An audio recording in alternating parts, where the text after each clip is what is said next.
Hola, hoy hablaremos sobre la embriología cardiovascular del sistema circulatorio y principalmente de la creación del corazón, donde tenemos que de la semana 1 hasta la 3 el embrión se nutre mediante difusión simple, y en la semana 3, debido al tamaño del embrión, ya es bastante grande para que se nutra de esa manera, y entonces permitimos que se empiece a crear el corazón, debido a que la difusión simple pues ya no se puede dar, ya no es suficiente, y esto hace que sea un mecanismo, la respuesta de un mecanismo de adaptabilidad. Y tenemos que el sistema circulatorio es la adaptación para poder distribuir el oxígeno y los nutrientes principalmente. A partir de los epiblastos se crean las células cardíacas progenitoras que migran hacia la capa visceral del mesodermo, formando el cambio cardiogénico primario y el cambio cardiogénico secundario. En el cambio cardiogénico primario se forma el ventrículo izquierdo, parte de las aurículas y la mayor parte del ventrículo derecho.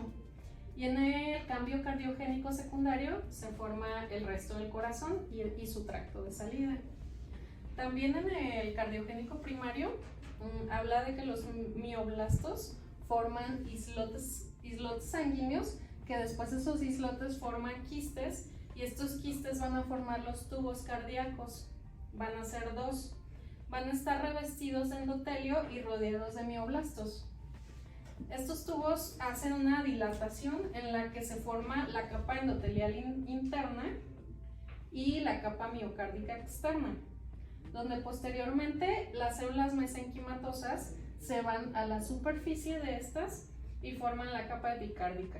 Ok, seguimos con el día número 23 de la embriología cardiovascular. En este día, el número 23, ya podemos decir que el corazón está empezando a dar sus latidos. Para el día número 23 tenemos lo que es el asa cardíaca. El asa cardíaca es un tubo que elonga en un sentido cefalocaudal, y esta misma asa cardíaca da la formación a trabéculas, que son las paredes que formarían los ventrículos, que en este caso, como todavía está en la etapa embrionaria, serían los ventrículos primitivos. Ya después nos pasamos a la cuarta semana, donde tenemos la formación del seno venoso. Aquí comienza a recibir lo que es la sangre venosa. En esta sangre venosa tenemos la vena vitelina, la umbilical y la cardinal común. Formación de los tabiques cardíacos. Los tabiques principales del corazón se forman entre los 27 y 37 días de desarrollo, cuando la longitud del embrión aumenta 5 milímetros a 16-17 milímetros aproximadamente. Un mecanismo por el cual puede formarse un tabique implica el crecimiento activo de dos masas que se aproximan una a otra hasta fusionarse, de modo que se divide la cavidad en dos conductos independientes. Estas masas se denominan almohadillas o cojines endocardíacos. Un tabique de este tipo también puede formarse por el crecimiento activo de una sola masa tisular que se expande hasta alcanzar el lado opuesto de la cavidad. Estas prominencias endocardíacas se desarrollan en las regiones arioventriculares y troncocoronal, y estos sitios facilitan la formación de los tabiques auricular y ventricular, en los que son los conductos y las válvulas arioventriculares y los conductos aórtico y pulmonar. Tabique en la aurícula común. Al final de la cuarta semana, una cresta en forma de media luna crece desde el techo de la aurícula común hacia su cavidad. Esta cresta es la primera porción del septum primum. Los dos extremos de este tabique se expanden hacia las almohadillas endocardíacas en el conducto auriculoventricular. El orificio que persiste en el borde inferior del septum primum y las almohadillas endocardíacas es el ostium primum. A continuación, extensiones de las almohadillas endocardíacas superior e inferior crecen siguiendo el borde del septum primum, con lo que cierran el ostium primum. Sin embargo, antes de que termine el cierre, un proceso de muerte celular programada, apoptosis, que termina produciendo perforaciones en la región superior del septum primum. La coalescencia de estas zonas da origen al osteo secundum, lo que asegura el paso libre de la sangre de la aurícula primitiva derecha a la izquierda. Cuando la cavidad de la aurícula derecha se expande como consecuencia de la incorporación del asta del seno venoso, aparece un nuevo pliegue con forma de media luna. Este pliegue nuevo del septum secundum Su extremo anterior se extiende hacia abajo en dirección del tabique del conducto auriculoventricular. Cuando la válvula venosa izquierda y el septum espurio se fusionan con el lado derecho del septum secundum, el borde cóncavo libre de esta última estructura comienza a superponerse al ostium secundum. La abertura que deja el septum secundum se denomina foramen oval. Cuando la porción superior del septum primum desaparece de manera gradual, la porción remanente se convierte en la válvula del foramen oval.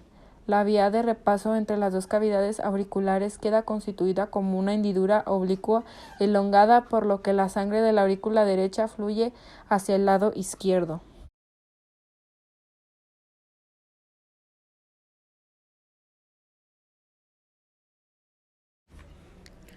Tabique auriculoventricular.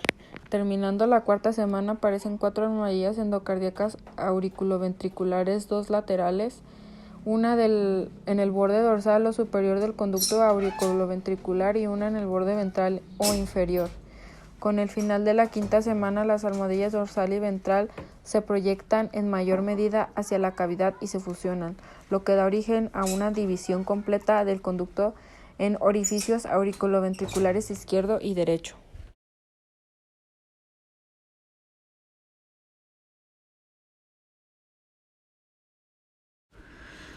Durante la quinta semana de vida, en el tronco aparecen paredes de rebordes, uno frente al otro, en paredes opuestas. Estos rebordes reciben el nombre de las crestas del tronco arterial y se ubican en la región superior derecha de la pared y en la región inferior izquierda de la pared. La primera se llama cresta superior derecha del tronco arterial y la segunda cresta inferior izquierda del tronco arterial. La cresta superior derecha del tronco crece en sentido distal hacia la izquierda, en tanto la inferior izquierda crece en dirección distal y hacia la derecha. De este modo, al tiempo que se elongan en dirección al saco aórtico, las crestas giran en espiral, lo que da su lugar a la posición de las arterias aorta y pulmonar.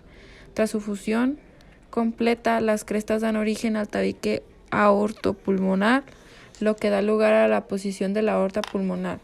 Cuando aparecen estos rebordes en el tronco, las crestas similares se desarrollan a lo largo de las paredes dorsal derecha y ventral izquierda del cono arterial.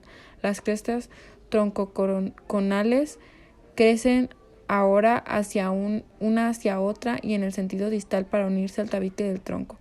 Cuando las dos crestas troncoconales se fusionan, el tabique divide al cono en un conducto anterolateral para el tracto de la salida del ventrículo derecho y uno postomedial para el tracto de la salida del ventrículo izquierdo, y el último tabique que vamos a hablar en los ventrículos.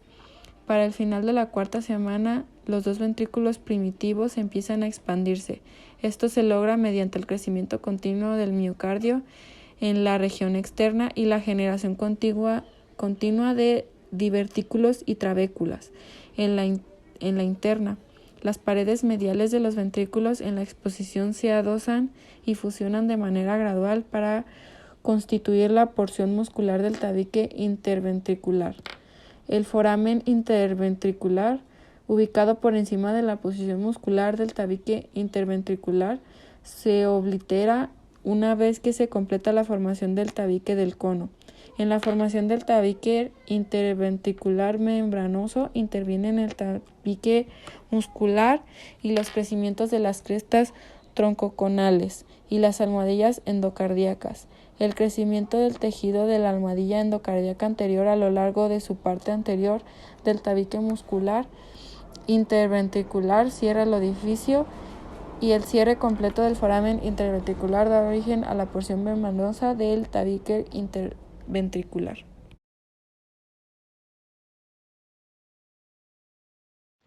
Finalmente se encuentra el desarrollo del sistema de conducción cardíaco. En primer lugar, las células miocárdicas en el tubo cardíaco tienen actividad de marcapasos y el corazón empieza a latir a los 21 días de gestación aproximadamente.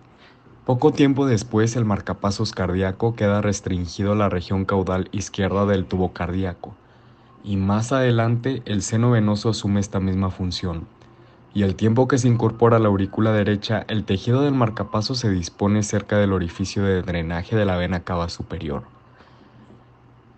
De esta manera se forma el nodo sinoauricular.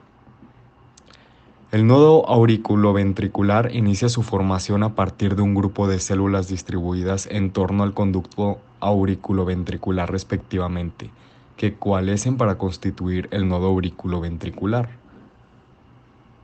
A excepción de las fibras nerviosas simpáticas y parasimpáticas que terminan en el nodo sinoauricular para regular la frecuencia cardíaca, el resto de las células del sistema de conducción cardíaco deriva de miocitos cardíacos que se diferencian en cédulas del nodo, las ramas del haz y las fibras de Purkinje.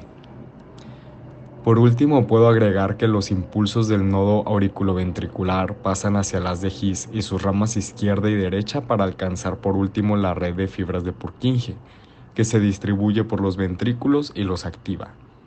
La expresión del factor de transcripción TBX3 inhibe la diferenciación de estos miocitos primarios en células musculares ventriculares y les permite en vez de esto diferenciarse para formar el sistema de conducción.